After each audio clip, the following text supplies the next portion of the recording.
자, 그래서 사구계를 사구계의 가타 한 개송이라도 라고 얘기하는데, 이 개송, 사구계로 된 개송에 대해서 우리 주석서에서 두 가지 해석이 있어요. 그래서 두 가지를 여러분들이 아셔야 돼요. 하나는 이제 네 글귀로 된 개송, 그러니까 예를 들어서 범소, 유상, 계시, 혐왕, 약견, 재상, 비상, 직견, 열애, 이제 이거를 사구계라고 그렇게 이제 얘기하는 것이 있고, 두 번째로는 인도 철학에서는 항상 사구로 얘기하는데, 유와 무와 유무가 함께 있고 유무를 떠난 것, 이 네 가지를 다 초월한 것을 사구라고 얘기한다. 그래서 철학적으로 사구는 유무를 초월한 것을 사구계라고 하고, 그리고 열반이라고 하는 것이 네 가지의 구를 떠난 것이죠. 그 다음에 두 번째로는 시문학적으로 사구라고 하는 것은 네 구절로 네 개가 있는 것을 사구라고 한다. 이렇게 두 가지 이제 해석이 있어요. 자, 그래서 지금 현재 내가 금강경에서 나오는 다섯 가지 여기 예문이 있죠. 하나는 범소유상, 약견재상, 비상, 직견열애 요거 있고, 지금 전부 다 네 가지가 되는 거죠. 그 다음에 불응주 색생심, 불응주 성향미촉법 생심, 응무소주하야 이생기심하라. 그래서 요거는 색성향미촉법에 물들 말고 첫 번째, 그 다음에 두 번째로는 물들지 않는 그 마음을 보라. 이것이 이제 두 번째가 되는 거예요. 구공소님 빨리 오라고 그래요.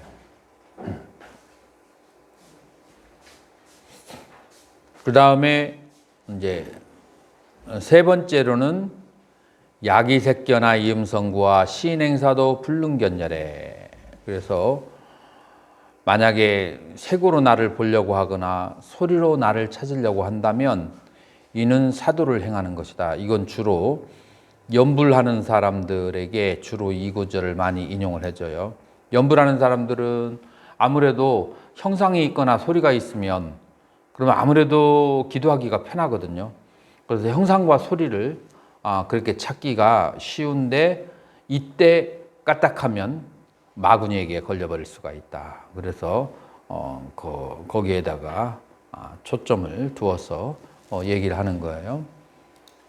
그래서 색이나 소리를 통해서 열애를 찾으려고 하지 않아야 된다. 열애의 법신, 소리와 색을 떠난 그 법신을 깨달으려고 해야 된다. 그 다음에 32장 일체유의법, 일체에 형성된 법이라고 하는 것은, 자, 형성된 법이 우리 늘 얘기하는 것은 삼스크르타 담마라고 하죠. 그래서 삼스크르타 담마를 그렇게 얘기했죠. 그렇게 빌딩을 지을 때 빌딩을 지은 것을 컨스트럭트 한 것을 그렇게 얘기하는 거죠. 근데 그 그것을 해체해버리면, 그 빌딩을 해체해버리면 이제 그것이 무위법이라고 하는데, 자, 빌딩을 지어놓은 것을 뭐라고 하느냐?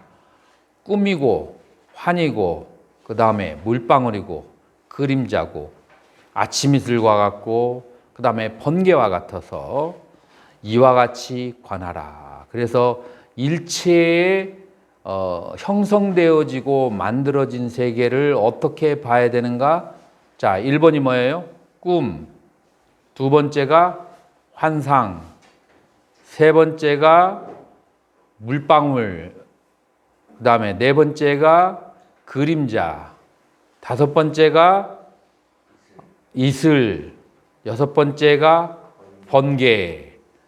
이와 같이 여섯 가지로 일체에 이루어진 세계를 그렇게 봐야 된다. 그 형성되어진 세계를 다 한마디로 말해서 형성되어진 세계를 어떻게 보라는 거예요?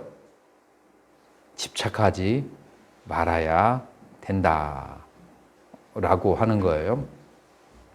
자, 그런데 집착하지 않아야 되니까 육바라밀 수행도 할 필요가 있을까요, 없을까요?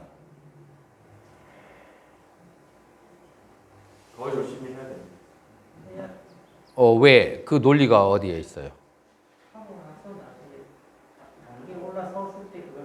그 논리적 근거를 어디에서 찾아야 하냐면은 경에서 찾아야 돼.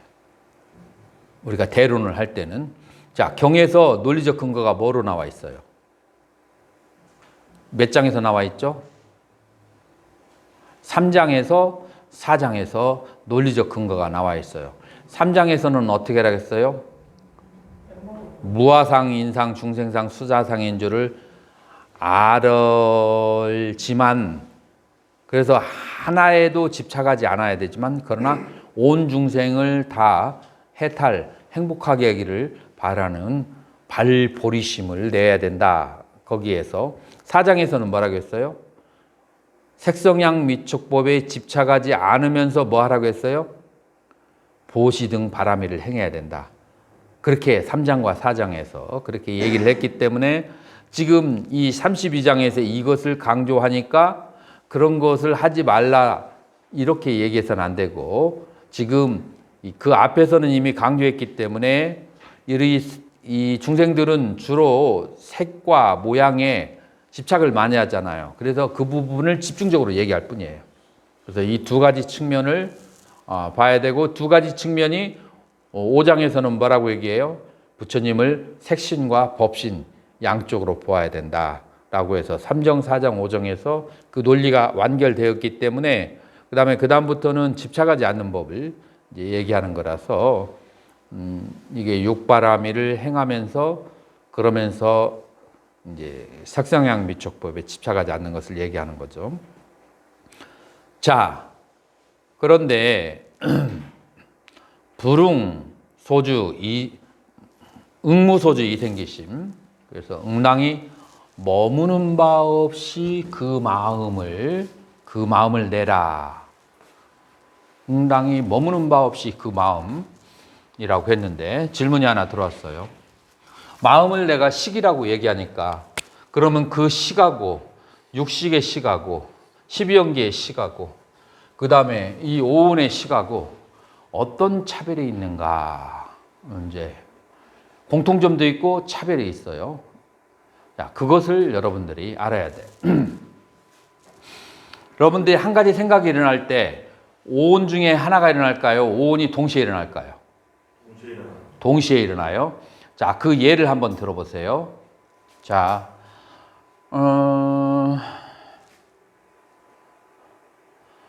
거지가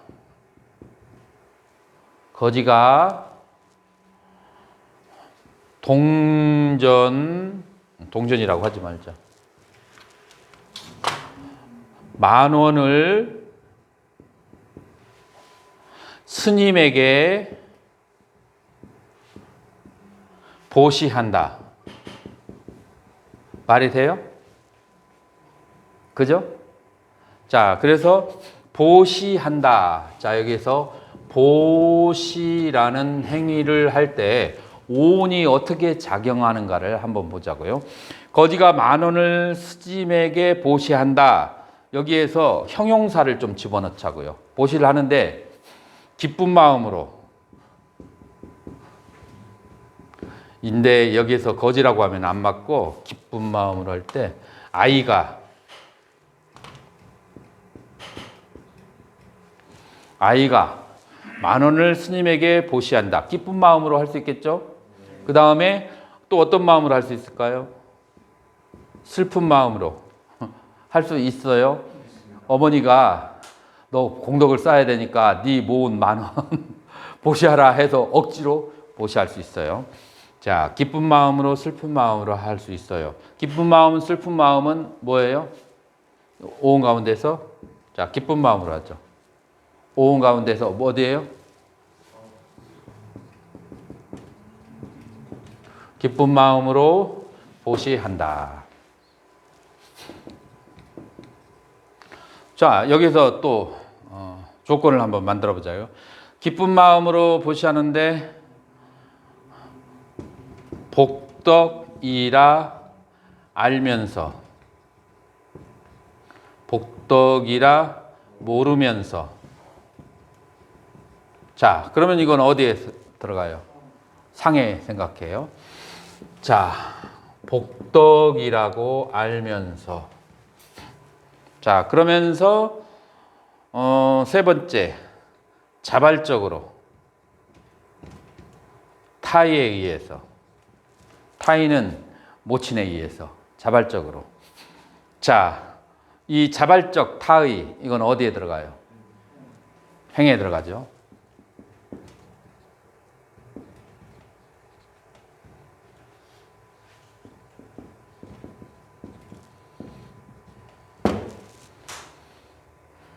자, 아이가 색이죠. 아이가 기쁜 마음으로 복덕인 줄 알면서 자발적인 마음으로 보시한다. 자, 이 식이 혼자서 발생해 하는 게 아니라 다른 것들의 조건 지어져서 칼라링 되어서 식이 발생해요. 그래서 식이 혼자 있는 것을 보는 것은 알기 쉬울까요? 어려울까요? 식은 항상 다른 것과 같이 발생하기 때문에 식이 혼자 있는 상태, 그 아는 마음의 상태를 알기는 어려워요. 그런데 항상 이런 것들과 같이 발생해요.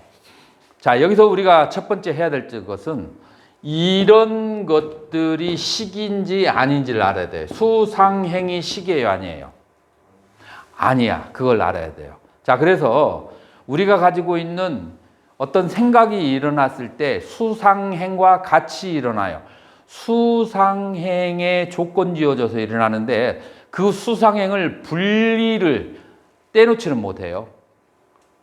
관념적으로 분리를 시킬 수 있어야 돼. 그래서 분리가 아니고 distinguish를 뭐라고 하지? distinguish.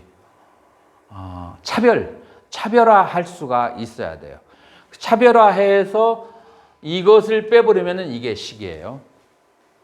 자, 그래서 이 수상행과 같이 일어나기 때문에 그래서 사람들이 식을 잘 모르는 거예요.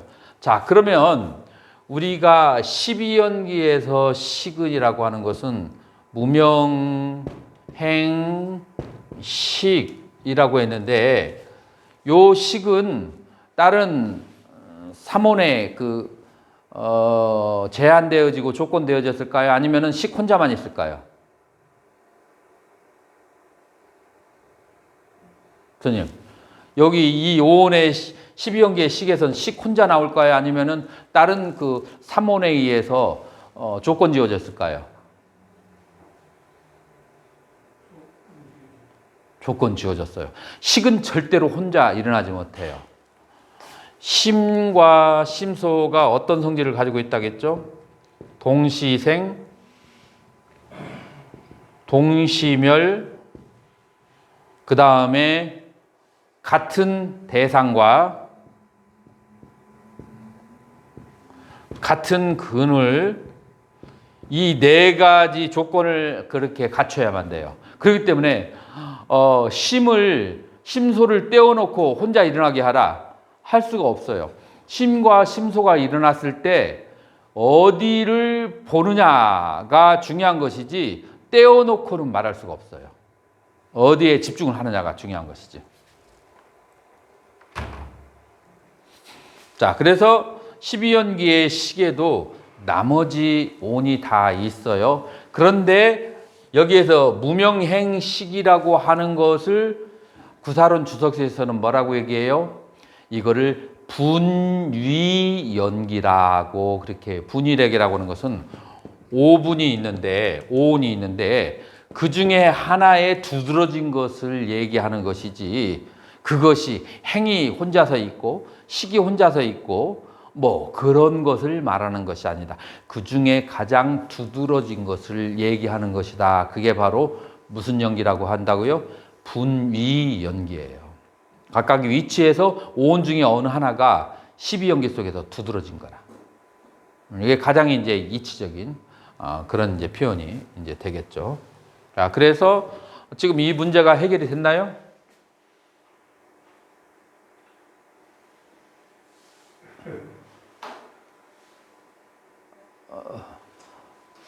자, 그래서 지금 이 식이라고 하는 것이 이 식하고 이 식하고 이 식하고 이 식하고 어떤 차이가 있느냐라고 했을 때 차이가 없어요. 근데 무엇에 조건 지어지느냐에 따라서 다르게 보여질 뿐이에요. 그래서 조건 지어져 있는 데서 이 식으로 돌아와서 경험을 하는 것이 중요하다라고 하는 거예요. 자, 그러면 초기불교에서, 대승불교에서, 선종에서 견성이라고 하는 것을 무엇이라고 하는지 한번 보자고요. 성품을 본다라고 하는 거죠. 성품을 본다라고 했을 때, 자, 무엇의 성품을 봐야 돼요? 초기불교에서는 무엇을 알아차려야 된다겠죠? 내가 1학년 시간에 4가지라고 했는데 신수신법이에요. 자, 신수신법인데 지금 하는 조시가, 하는 모양새가 금강경도 그렇고 이 4가지 중에 어디를 강조해요? 에헤. 지금 여기 봐봐. 응무소주 뭐라고 했어요? 이생기심, 색성양 불응 색성양 미촉법 하고 응무소주 이생기심이라고 했잖아. 그러면은 금강경이나 이런 그 선종에서 다 어디를 강조해요? 심이잖아요. 자, 그러면은 요것만 가지고 보자고요. 심을 첫 번째 견성이 되려면은 첫 번째 심을 봐야 돼. 근데 심이 움직이지 않는 심인가, 움직이는 심인가? 그렇죠. 그래서 심의 무상, 무아를 보는 것을 견성이라고 하는 거예요. 그래서 이제 대승적인 용어로 마음의 자성이 공함을 보면, 마음의 자성이 공함을 보면 견성이라고 한다라고 하고, 초기불교 언어로는 마음이 무상하고 무아인 것을 보면 그러면 견성이라고 한다. 어때요? 두 개가 다른 것 같아요? 같은 말 같아요? 어떤 것 같아요? 이렇게 들어보면 두 개가 다른 말을 하는 것 같아요? 같은 말을 하는 것 같아요?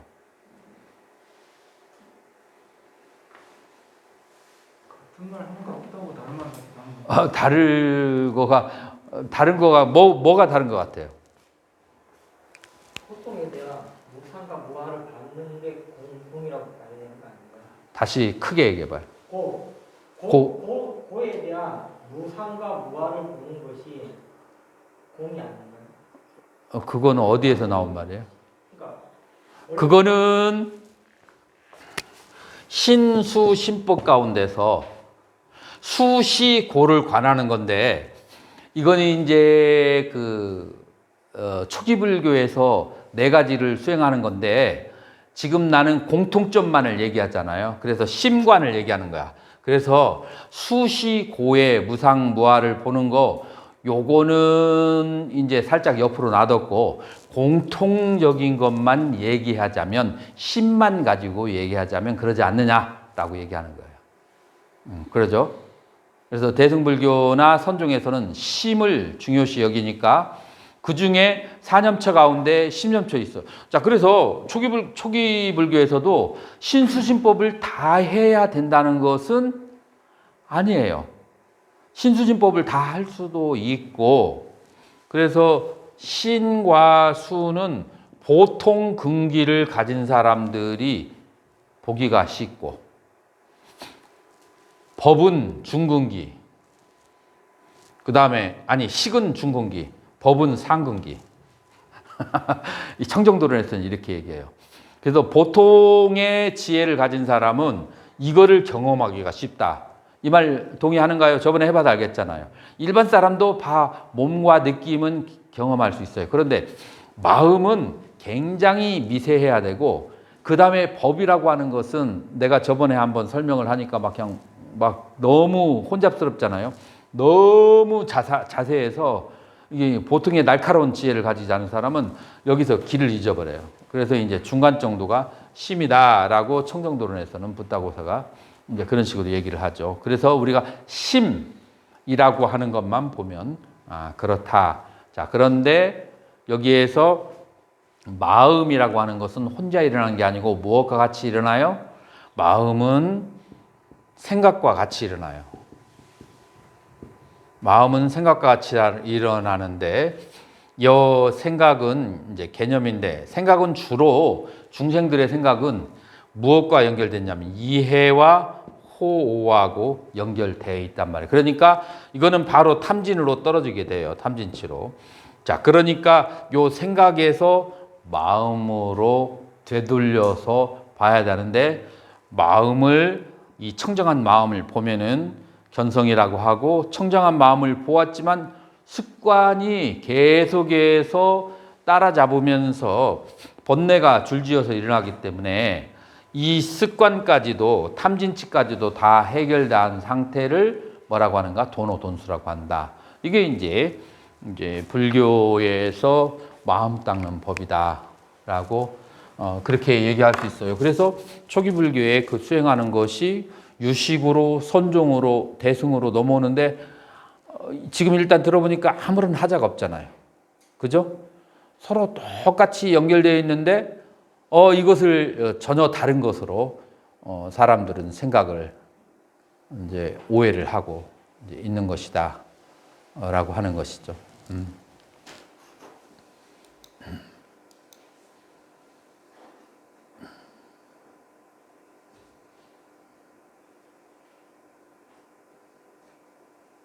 자, 여기에서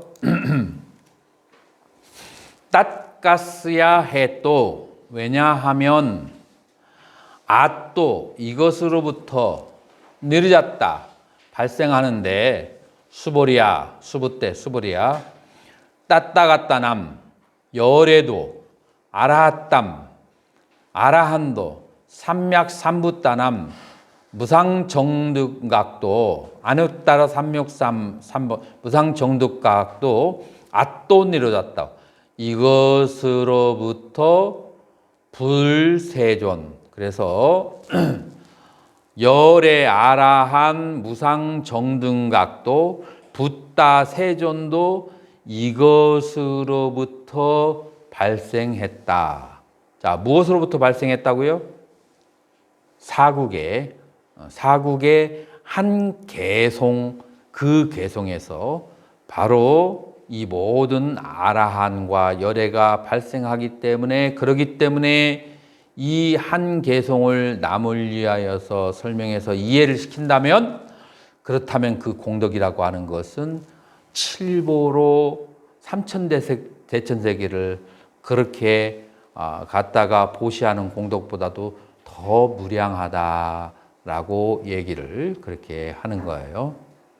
어떻게 이해가 되는가요?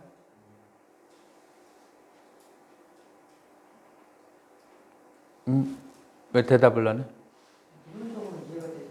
이론적으로. 긍정적이어야 돼, 항상.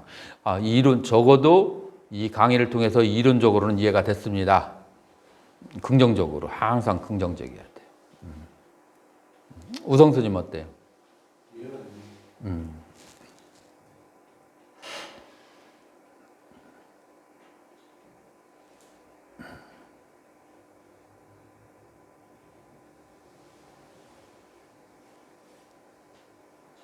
자, 그 다음에 땄가세또 왜냐하면 붓다담마 이띠 불법 이띠라고 하는 것은 수부때 수벌이요. 자, 여기에서 수월스님. 예. 수부때하고 뭐가 있어요? 그 뒤에 어포스트로피가 있죠. 네. 그 다음에 붓다담마라고 했는데 이거 한번 어떻게 읽을래요? 읽어보세요. 수부때하고 어포스트로피하고 붓다담마가 있어. 어떻게 읽어야 돼요? 모릅니다. 몰라요? 여기 어포스트로피는 뭐가 생략됐다고 하냐면 어가 생략됐다는 얘기예요. 그래서 수부 때 어 붓다 담마 저 에바 그렇게 되는 거예요. 자, 그래서 불법이라고 하는 것은 수불이요 불법이 아니기 때문에 때 따따가 때나 바시다 열애가 말씀하시기를 때나 우쩌 때 붓다 담마 그래서 불법이라고 한다. 자, 여기서 이것도 역시 이 세 가지의 단계를 얘기하는 거죠. 불법이라고 하는 것은 그것은 현상계를 얘기하는 거고, 그 다음에 어붓다담마 이것은 참된 의미의 불법이 아니기 때문에 그렇기 때문에 붓다담마 불법이라고 한다. 이건 중. 그래서 가, 공, 중의 상태로 계속해서 20장까지 이런 식으로 나오는 거예요.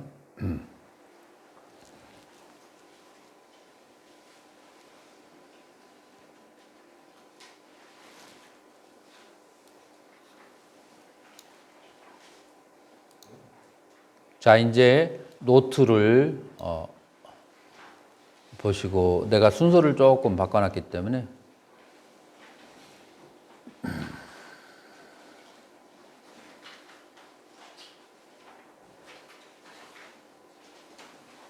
우성스님, 부처님께서 진심을 담아서 여기서부터 한번 읽어보세요. 부처님께서 진심을 담아서 가르치시려고 하는 가르침의 강제의도 진의는 무의라는 해체된 열반이다. 그런 의미에서 참된 공덕은 무의의 공덕일 뿐이며 일반적인 공덕은 부처님이나 성도에게 큰 의미를 부여하지 못하는 것이다.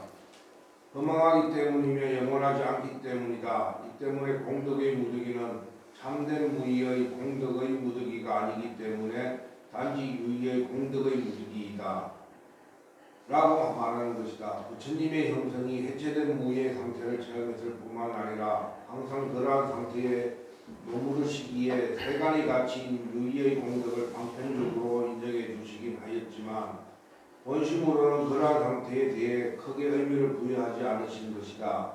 이러한 이유 때문에 만약 어떤 이가 이 경 가운데서 사국에만이라도 받아지녀서 남을 위해 설해 죽었다면 그 복덕이 삼천대천세계에 가득 찬 보물을 오시한 공덕보다 훨씬 뛰어나니라 라고 하시는 것이다.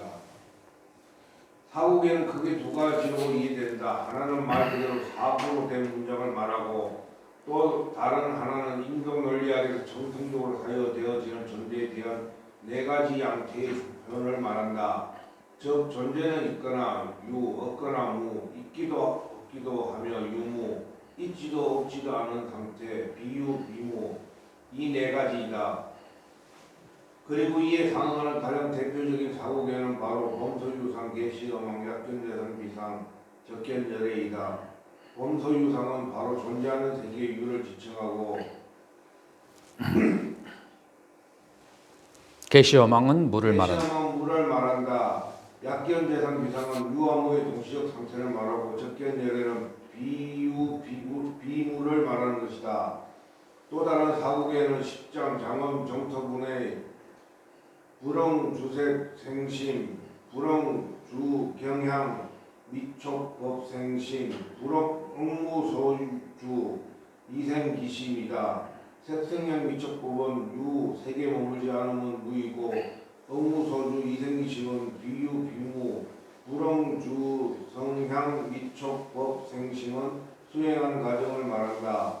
이처럼 네 개의 구절에 네 가지 의미를 모두 갖춘 것을 사국계라 하고 이는 탐진치에 의해 드러난 현상적인 측면, 현상의 무상한 측면, 그리고 탐진치를 소멸한 본래의 궁극적 상태와 수행 과정을 표현하고자 하는 것이다.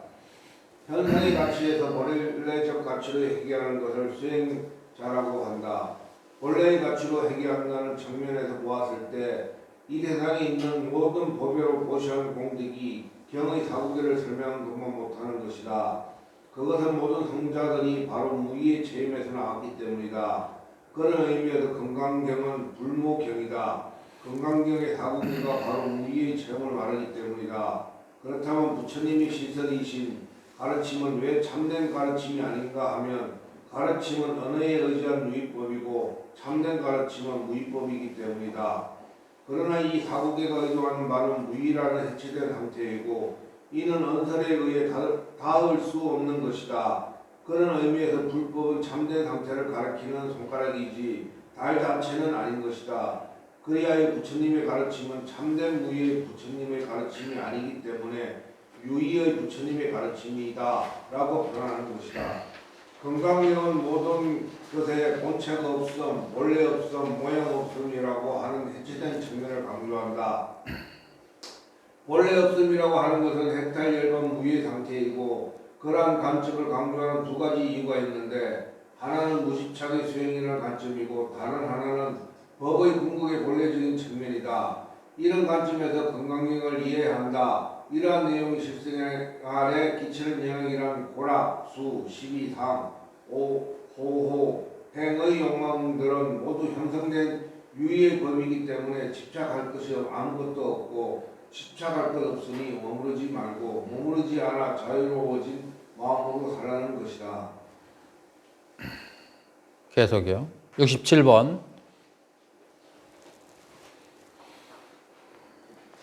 (67번으로)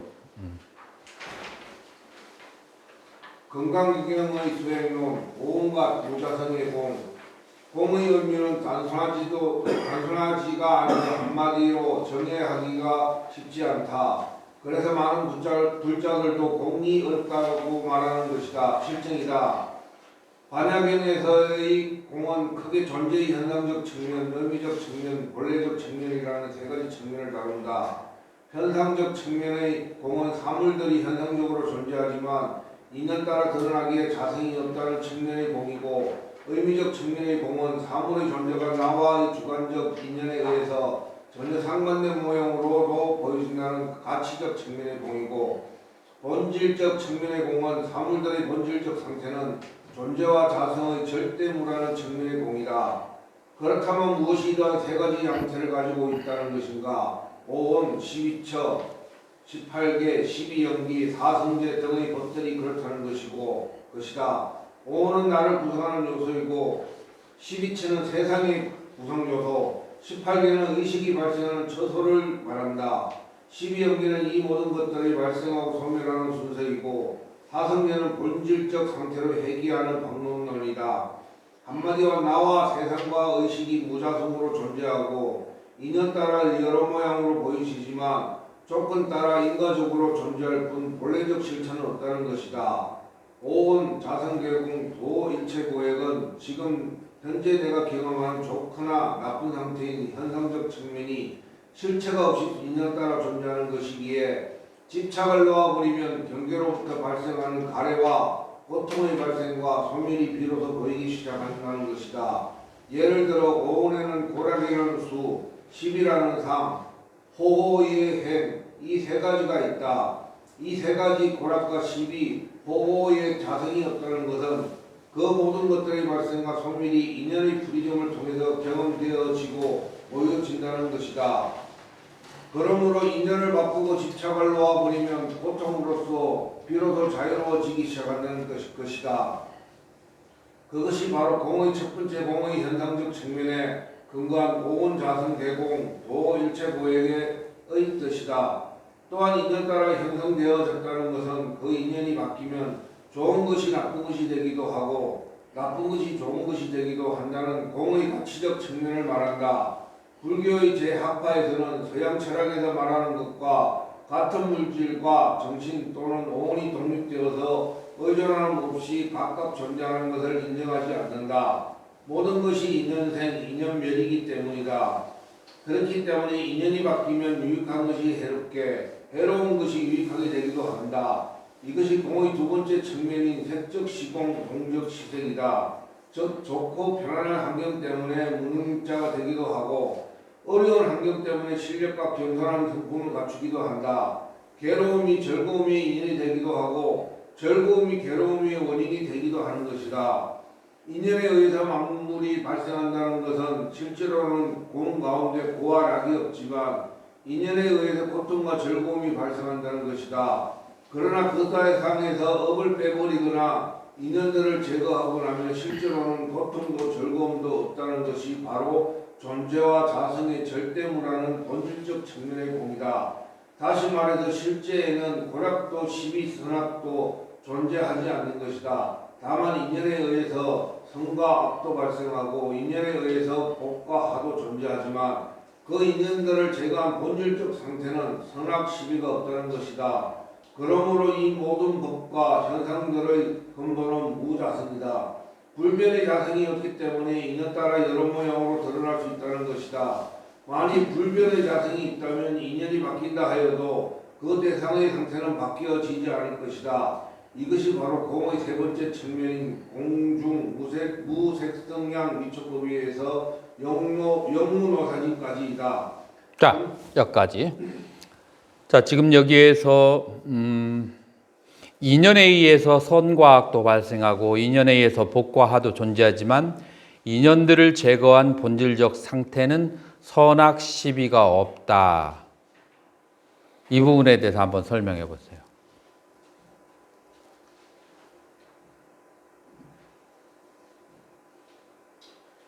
전생에 우리가 가지고 있는 인이라는 게 현생에 와서 인연 그러니까 원인이 있으면은 이거 열을 맺는 거라고 보는 건데 이 현생에 와서 가가 오는 거지 않습니까? 근데 그 인연이라는 게에서 말 그대로 이 선과 악도 발생하고 그 복과 하도 존재하지만은 만약에 전생에서 내가 그 인연을 지을 일이 없으면은 현생에서는 선과 복과 하가 나타나지 않는 거라고 보는 거라고 봅니다. 주공수님. 그 원인이 없기 때문에 그 변화가 없다. 예를 들어보세요. 요즘 사람들에게는 예를 들어서 설명을 해야 본인이 잘 이해했는지 남들에게 설득할 때 좋아요.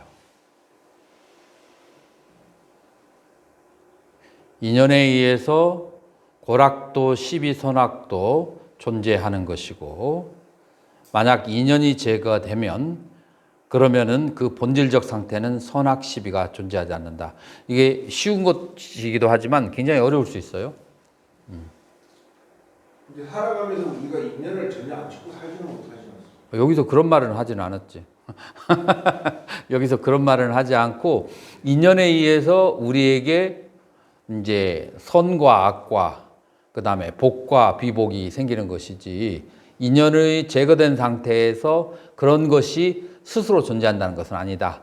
이제 그것을 이제 분명하게 납득을 하고 그것이 내가 화가 났을 때도 납득이 되어져야 그래야만이 이 사유가 나의 화를 다스릴 수 있어요. 평상시에도 잘 생각이 안 나. 그러면은 내가 갑자기 화가 나거나 내가 집착을 하고 있을 때 이 인연관이 연결을 힘을 얻지를 못하지. 그래서 이게 이제 사유를 통해서 공을 관하는 방법을 지금 여러분한테 설명하는 거예요.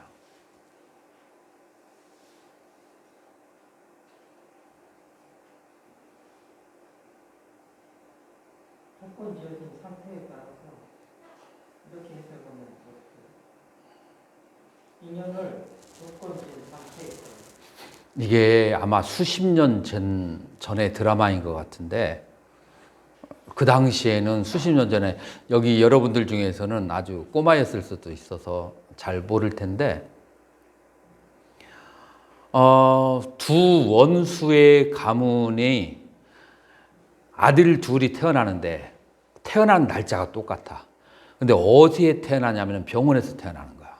나는 이게 드라마 이름이 잘 기억이 안 나는데 병원에서 태어났는데 이 간호사가 A라는 회사의 사장하고 원한관계가 있어서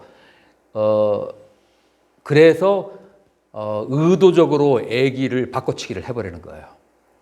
이제 그래서 A라는 집안과 B라는 집안이 있는데 A라는 집안은 아주 부유한 집안, 그 회사 사장이고 B라는 집안의 아버지는 광산 노동자인데 이 A라는 아버지 밑에서 일하면서 그 B라는 아버지가 죽게 돼. 그러니까 여기서 태어난 아들은 서로가 상대방에게 엄청난 적의를 가지고 있고 그 다음에 엄청난 데미지를 입는데 B라는 아버지를 잃은 그 아들은 걔가 주인공이 송승헌이야. 그래가지고 내 기억이 나는데 얘가 이 아버지를 때려잡기 위해서 엄청나게 적이래. 근데 적이라고 생각하는데 실제로는 누구냐면은 자기 친아버지야. 그 다음에 이제 이쪽의 아들은 변호사가 되어가지고 그 다음에 이제 상대방을 죽이려고 하는데 결국은 자기의 친정집을 이제 죽이려고 하는 거야. 자, 이것서 이제 우리가 뭐를 알 수 있냐면 우리가 어떤 조건에 의해서 나의 부모를 죽였다라고 하는 믿음 때문에 그 믿음 때문에 상대방에게 원한감이 생긴다. 그래서 사랑과 미움이라고 하는 것은 조건에 의해서 발생한다. 설명이 됐죠? 자, 그런데 나중에 결정적으로 복수를 하려고 하는데 그 간호사가 폭탄 발언을 해서 뭐라고 얘기했냐면은 내가 죽이려고는 저 회사의 사장이 누구냐? 바로 친아버지라는 사실이 밝혀지게 된 거야. 그러면서 사랑과 미움이 터닝을 하기 시작해. 내가 죽이려고 했던 그 원수가 그것이 나의 친아버지고 친아버지는 자기 자식이 인 줄 아는데 그런데 이 자식이 오해를 풀기까지 참아주고 기다리다가 결국 부자지간에 상봉하고 오해를 푸는 장면이 나와요. 그러면서 다시 그 칼끝이 자기 아버지를 보호하기 위해서 이제 이 변호사가 이제 사용하는 거예요. 자, 여기에서 미움이 뭘로 변했어요? 미움이 사랑으로 다시 변했어요. 자, 그래서 우리는 어떠한 현상의 상태에 따라서 사랑도 하고 어떤 조건의 상태에 따라서 누구의 자식으로 태어났는가에 따라서 미워하기도 하는데 이게 조건에 따라서 바뀐다는 말은 본래부터 나와 그 사람 간에 사랑이나 미움이라는 것이 조건을 떠나서 존재하지 않는다는 것을 얘기하는 거예요. 무슨 말인지 이해가 가요? 내가 만약에 이 사람이 나의 아버지였다는 혈연관계라는 사실을 몰랐다면 그 미움은 계속 존재하는데 혈연관계라는 사실을 알고 나중에 병원에 가서 테스트를 해보니까 99% 일치를 하게 돼 그 미움이 사랑으로 바뀌어. 자, 그랬을 때 여기에서 사랑과 미움이라고 하는 것이 조건을 떠나서 존재하지 않는가요? 원수의 집안에 태어났으니까 미워했고 친아버지라고 알았으니까 사랑으로 바뀌었어요. 전부 다 조건이 따라 붙잖아요. 다시 말해서 그 조건이 없었다면 미워할 대상도 아니고 사랑할 대상도 아닌 거예요. 그렇죠? 그래서 이 조건을 떠난 상태가 절대무 본래 무의 상태다. 이것을 이제 다른 말로 부모미생전 본래 면목이라고 하는 거예요. 그래서 모든 상황은 조건을 떠나면은 본래 무의 절대무다. 자, 우리 열반과 해탈은 어디로 가는 걸까요? 조건의 상태로 가는 걸까요? 조건을 여인 상태로 가는 걸까요? 조건을 여인 상태. 그러니까 우리가 절대무, 본래무, 공이라고 하는 조건을 여인 상태는 우리가 가야 될 길이에요. 자, 그렇다고 해서 내가 조건이 없는 경지를 사유를 통해서 깨달음을 통해서 그것을 깨달음을 얻었어. 그러면은 내가 지금 현재 있는 조건들이 다 사라지느냐? 그런 조건들을 다 활용을 하지만 무엇이라고 알면서 본래는 무이고 본래는 공이라고 하는 것을 알면서 이 조건들에 집착하지 않고 사는 것, 이걸 뭐라고 한다고요? 중의 상태고, 본래의 상태에는 모든 조건이 사라지면 사랑하고 미워할 것이 없다, 선악이라고 할 것이 없다라고 하는 것은 그건 뭐라고 그래요? 본래의 경지를 얘기하는 것이고, 그건 공을 말하는 것이고, 지금 내가 조건에 의해서 미워했다가 조건이 바뀌니까 사랑하는 것은 그건 뭐라고 그래요? 가라고 하는 거예요. 그래서 가의 상태에서 우리는 공을 거기에서 터득해야 되고 그 터득하는데 두 가지가 있어요. 하나는 사유를 통해서 사해로, 또 하나는 직접 바라보는 것을 통해서 견도를 통해서, 그 다음에 세 번째로는 내가 공하다는 것을 알았지만 아직까지는 욕망이 남아있어. 그래서 사랑과 미움 남아있는 것을 닦는 것은 그건 수도. 그래서 가행도, 견도, 수도라고 하는 것을, 가행도는 사유를 통해서, 견도는 직접 체험을 통해서, 수도는 그 습기를 닦아나가면서 수행을 해 나가는 것이다 라고 그렇게 하는 거예요. 자, 그런 과정 속에서 중간학파는 무엇을 시설했는가? 가, 공, 중. 근데 한문어로는 공과 중이라고 이렇게 얘기하죠. 가, 공, 중이라고 하는 이 세 가지 단계를 시설해서 얘기했고, 그것이 어디에서 나오는가? 금강경 9장에서부터 20장까지 이 공과중 삼간이 계속해서 8장에서 20장까지 공과중 삼간이 계속해서 다른 이름으로 그렇게 나오고 있어요. 그래서 여러분들이 이 공과중 삼간을 제 8장에서 공덕이라고 하는데, 그것은 공덕이 아니기 때문에 공덕이다 이름하는 것이다.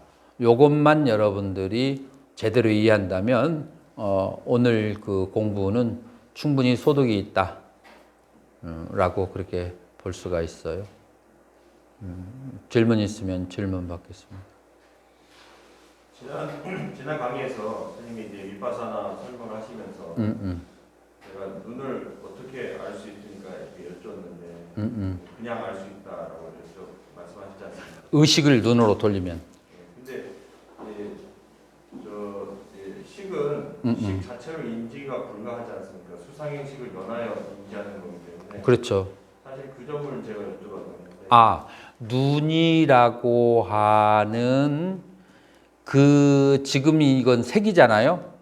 그 색에 대한 마음의 표상이, 마음이 눈으로 향해서 돌리면은 정확하지 않지만 미세한 표상과 미세한 느낌이 생겨요.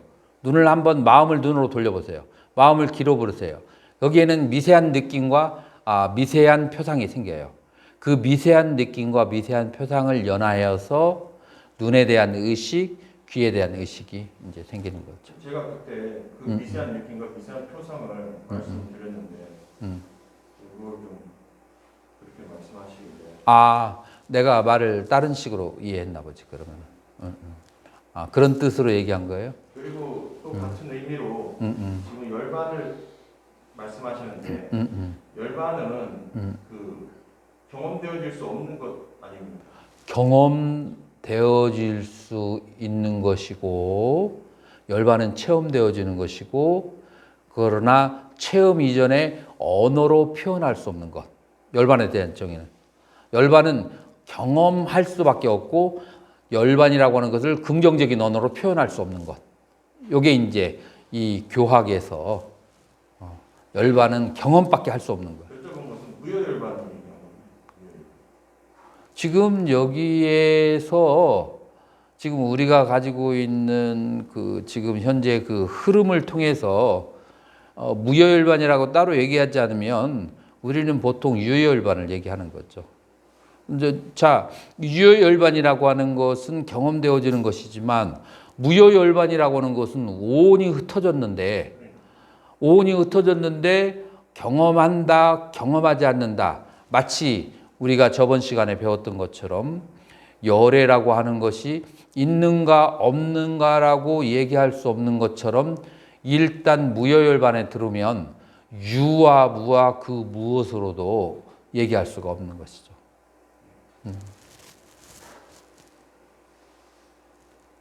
그럼 그 무효열반의 상태가 인연되어지지 않은 공을 말하는 겁니다. 이제 그렇게 말할 수가 있죠. 이거를 좀 더 언어에 걸리지 않게 얘기하면 오온이 해체된 상태의 공.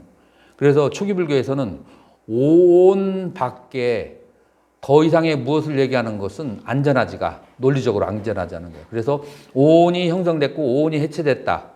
아라한이나 열애를 이렇게 얘기를 할 수 있지만 그 아라한이 사라졌다, 열애가 사라졌다, 이제 이런 식으로는 이제 말하면 논리적으로 이제 모순에 빠진다라고 하는 거죠. 또 다른 질문, 아까 스님이 질문하신 것이 어느 정도 해결이 됐는가요? 네. 그럼 다른 질문이 없으면 이것으로 마치겠습니다.